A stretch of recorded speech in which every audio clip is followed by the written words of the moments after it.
こんにちは、お手紙ヤギです。今日はね、一言で言うと、プチニット愛を語る回です。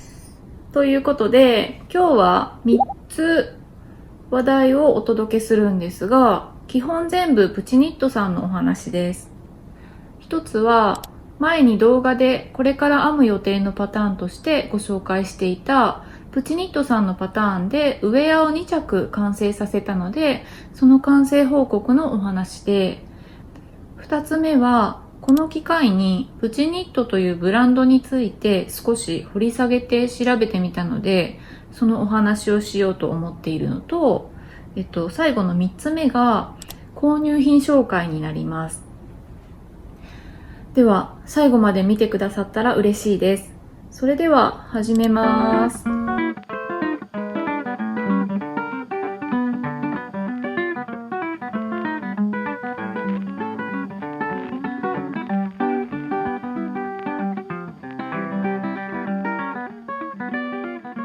はい、ではまず完成報告です。1着目が先ほどからこちらにあるテラッツォセーターです。これ去年の暮れにも自分用に編んだんですけど、今回は私の姉にプレゼントするために色違いで編みました。その話はこちらの動画でもしているので、よかったらこちらも見てみてください。それで最初に仕上げた自分用のがこちらで、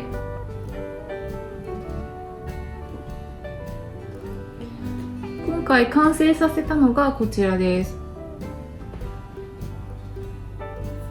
ちょっと見づらいかなと思うのでトルソーから外しますね。はい、今回仕上げたのがこちらになります。この2つで腕の長さとかタートルネックの長さとか、あとリブの長さとかも少し変更を加えてるんですけど、トルソーに着せた感じではパッと見そこまで印象変わらないですよね。ちょっと自分でも試着してみようと思います。はい、着替えてみました。こんな感じです。どうかな。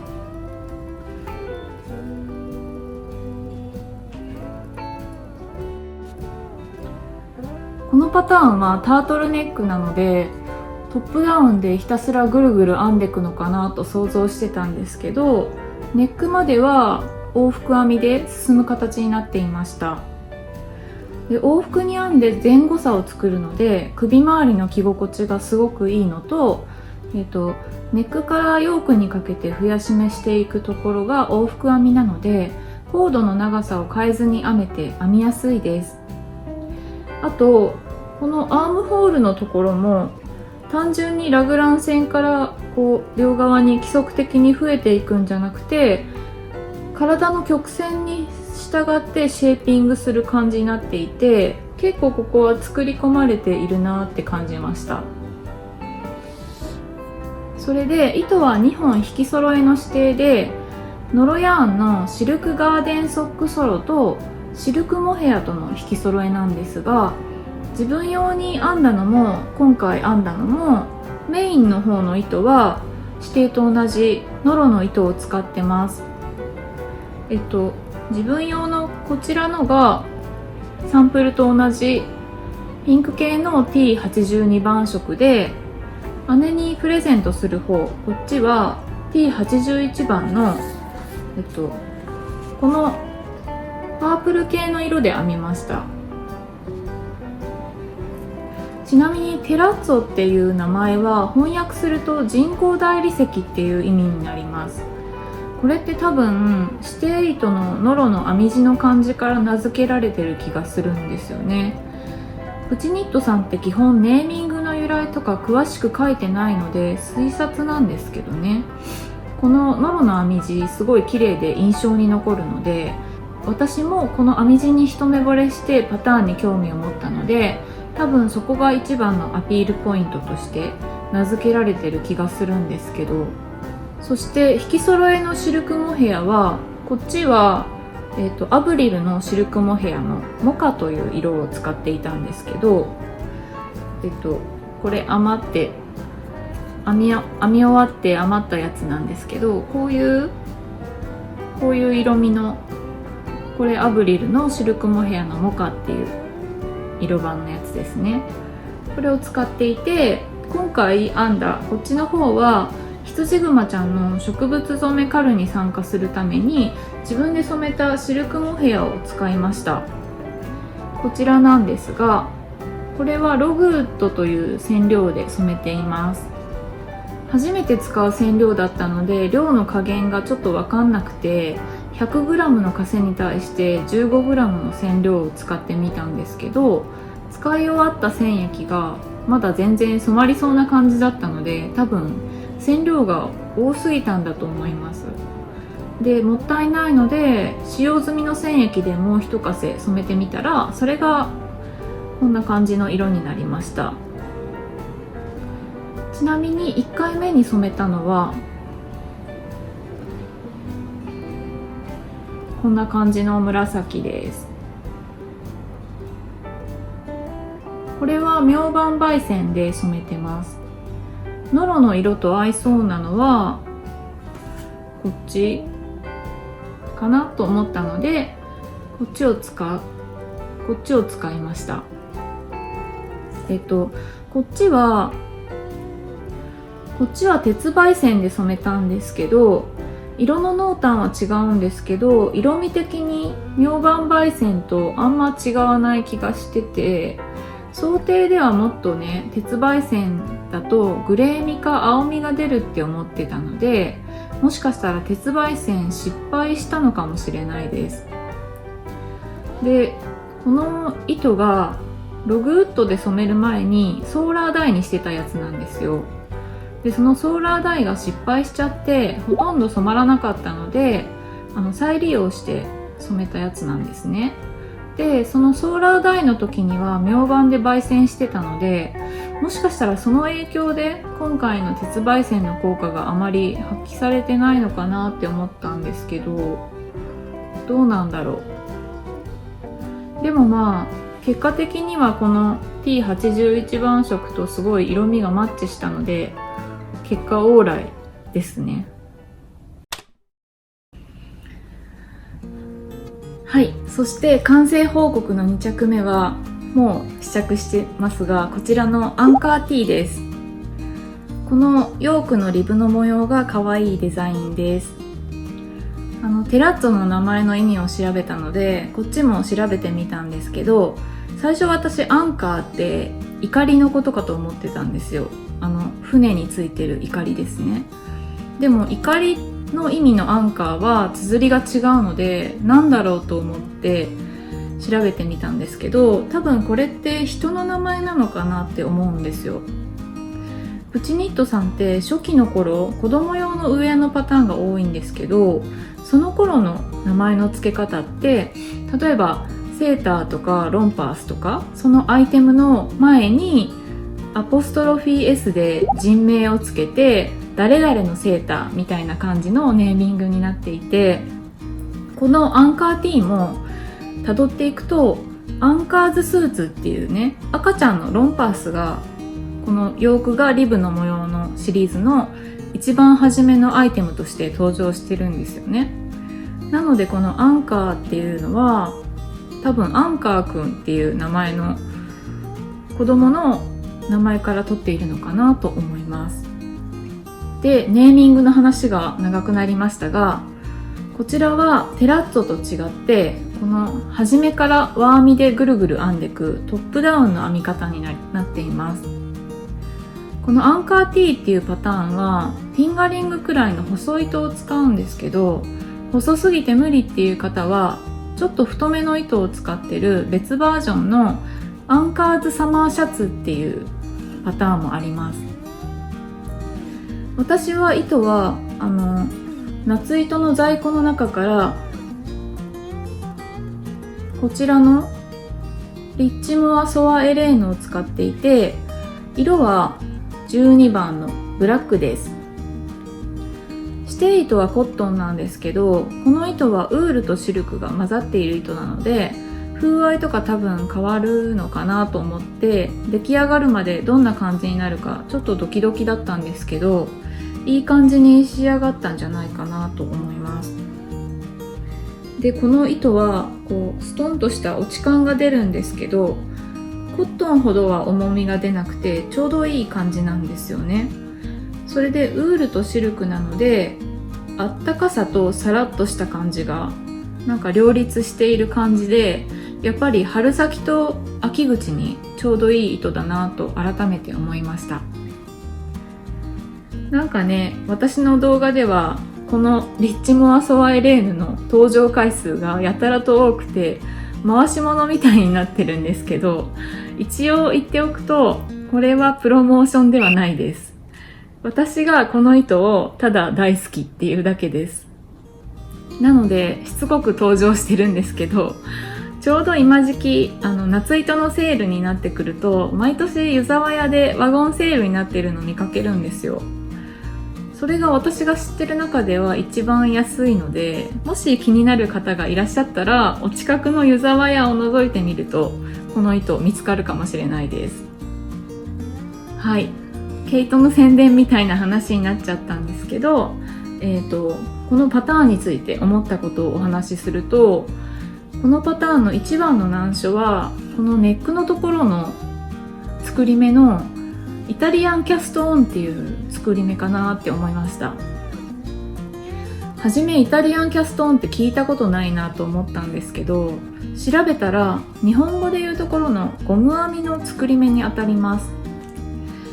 私ゴム編みの作り目ってエッジが綺麗だから好きなんですけど、慣れないとどこがどうなっているのか分かりづらくて結構難しいんですよね。あとテンションを一定に保ててないと乱れやすいし難しいんですよね、そこら辺が。で、このゴム編みの作り目から輪にするときは、このイタリアンキャストオンっていう作り目が3段往復に編んで完成するっていうタイプの作り目なので、まず輪にする前に3段編んでから、3段往復で編んでから4段目を編む時に輪にするっていう感じになるんですけど、そうすると編み始めがどうしても綺麗につながりにくくて、とじ針で頑張って処理してもどうしても少しガタつきが出ちゃうんですよね。それがこんな感じなんですけど、どうでしょう。糸の色を黒にしたおかげでちょっと目立たなくなってると思うので、そこは助かったなと思います。この作り目のところを指にかけて作る一般的な作り目に変えちゃってもいいのかもしれないですけど、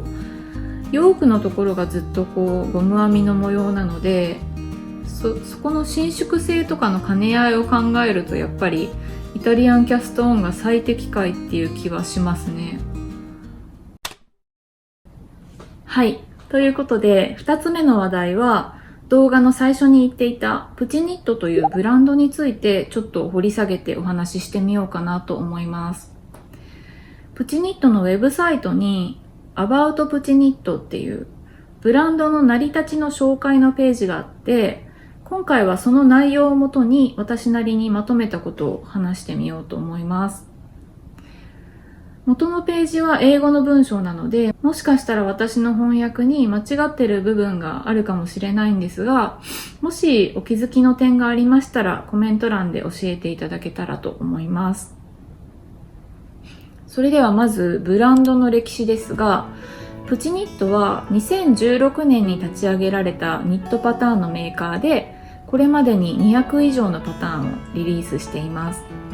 それだけじゃなくて、編み物道具などのオリジナルのグッズも展開しています。パターンのデザイナーはこの方、読み方が合ってるかわかんないですけど、とりあえずそのままローマ字読みでメッテさんって呼ぶことにしますね。このメッテさんっていうデンマークの女性がデザインをしています。メッテさんご自身の編み物の歴史は6歳の頃におばあちゃんに編み物を教わったのがきっかけということです。それからずっと編み物をしてきたけど、ウェアのような大きいものを編むようになったのはお子さんを出産してからということなんですね。産休をきっかけに編み会などに参加して、そこで編み物のテクニックを学ぶ機会を得て、これまでよりスキルアップしたことがプチニットの設立につながっているようです。編み物を仕事にするっていうことに関しては、それを決断した背景には、ずっと自営業で働いてきたご両親の自分たちで物を作って売るっていう姿に影響を受けていると語っています。そしてこれは少し意外な事実なんですが、彼女はブランドを立ち上げる以前は医学の世界に身を置いていたそうなんですよ。10年くらいの間医学を学んでいたそうです。プチニットはデザインの世界観に理系の編み物作家さんのような数学的なイメージはないんですけど、パターンリリースのスピード感がすごくて量産してるなっていうイメージはあって、なんか子だくさんのママなのにすごいなってインスタグラムとか見ててずっと思ってたんですけど、チームで運営してるとは思うんですけど、そのスピード感ってメッテさんの頭の回転の速さも少なからずあるのかなっていうふうに思いました。それで10年くらい医学の勉強をしていたっていうことなんですが、そこで得た経験が編み物のデザインにも生かされているそうで、医学の論文を記述する際に自分以外の誰にでもその内容が再現できるような書き方じゃなくちゃならないっていう風に教わったそうなんですよ。で、そのことを編み物のパターンを制作する上でも大事にされていて、編み物の知識を持っている方だったら誰でも同じ結果になるように気をつけて各ステップを記述しているということです。また医学の勉強のために身につけた数学の知識もパターンを制作する上で役に立っているということです。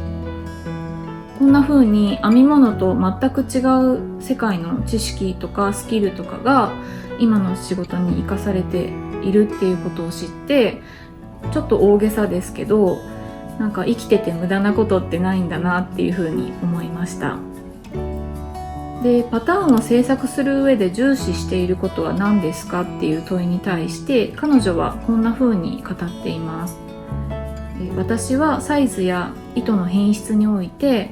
既製品よりも満足できるクオリティにすることが自分で編んで作るモチベーションになっているので、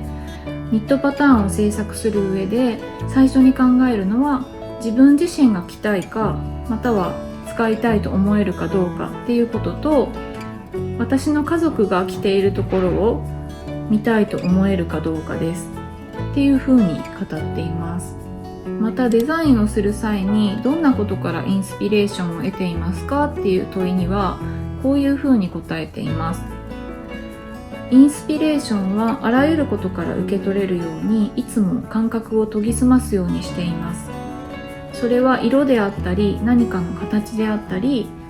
街ですれ違う人から受けることもあるかもしれないからですっていうふうに語っています。あと最後にメッテさんの考える編み物の魅力についてはこんなふうに語っています。編み物は無心に手を動かすので心を落ち着かせるのにいいし、同時に何かを完成させるっていう目的もあることが魅力です。またその完成させるものは素材や色や長さやその他のあらゆる要素を自分の好きなように作ることができて、既製品で買うことはできない全ての望みを満たすことができるっていうことも編み物の魅力だと思いますということでした。以上、プチニットのウェブサイトからブランドについて調べてみたことをご紹介してみました。はい、そして最後の話題は購入品紹介なんですけど、このテラッツォセーター、プレゼント用に編んだものなんですけど、姉に着せた時になんかどっちが前かわかんないって言われたんですよ。これ一応前後差ちゃんとあるので、編んだ私はすぐに見分けがつくんですけど、やっぱ一般的にはタグがついてないと前後を見分けるの難しいんだなと思ったのと、あと前々から気になってたので、今回プチニットのオンラインショップでオリジナルのラベルを買ってみました。それが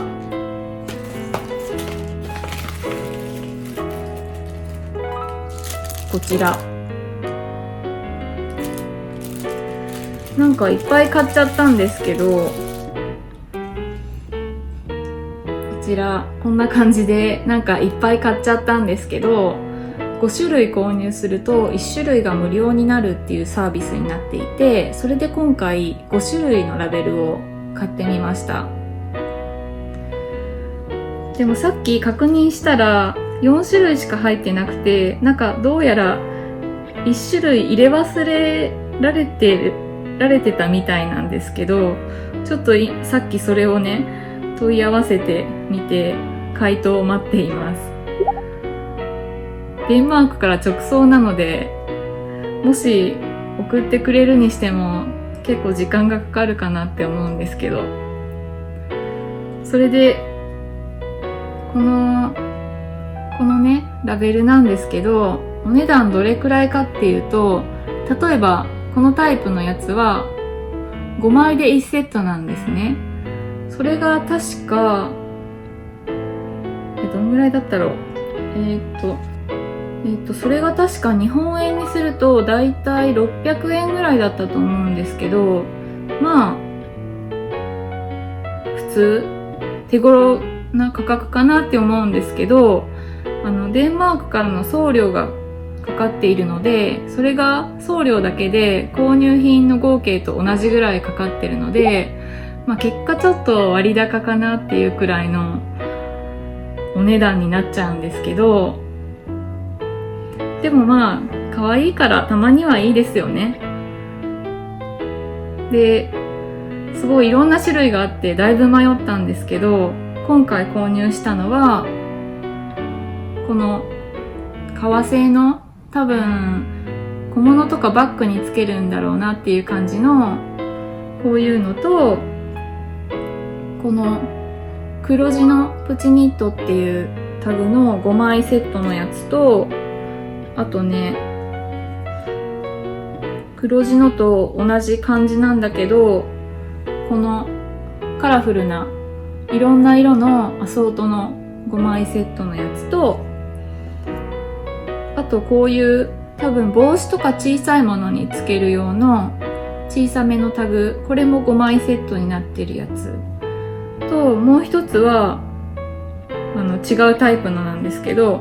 それが入ってなかったという。なのでちょっとまたね追加で届けてもらえたらご紹介しようと思います。あとこんなポストカードもついてました。かわいい。で、姉にプレゼントするこれにつけるのはこの青文字のタグがちょうど合うかなって思ったので、今回これを縫い付けてプレゼントしようと思います。はい、ということで今回はプチニットのパターンで編んだ完成品のお披露目と、プチニットというブランドについてのお話と、最後にプチニットで購入したものをご紹介しました。プチニットのパターンはめちゃくちゃ個性的っていうわけでもないし、どうやって編んでるかわかんないような斬新なデザインっていうわけでもないんですけど、それだけに誰でもワードローブとして便利に使えそうなデザインが多くて、編み方も最短距離でたどり着く感じのよく練られたパターンになっているなぁと個人的には思っています。そういった実用とおしゃれを兼ね備えているところが愛されているところなのかなと思います。また今回調べてみて、メッテさん自身とか家族のために編み物をしてきたマインドがそのままブランドのコンセプトに地続きになっていることが知れてよかったなと思いました。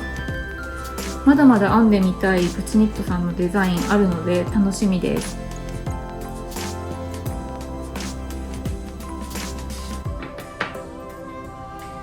はい、そして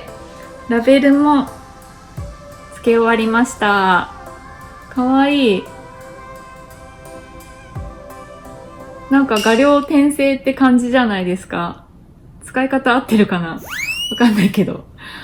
ラベルにお金かけるの少し迷いましたけど、なんかこうやってね、プレゼントするものにはなんかピシッて決まっていいかなって思いました。はい、では今日はここまでで終わりです。よかったらグッドボタン、そしてチャンネル登録まだの方はぜひよろしくお願いします。それではまた次の動画でお会いしましょう。さようなら。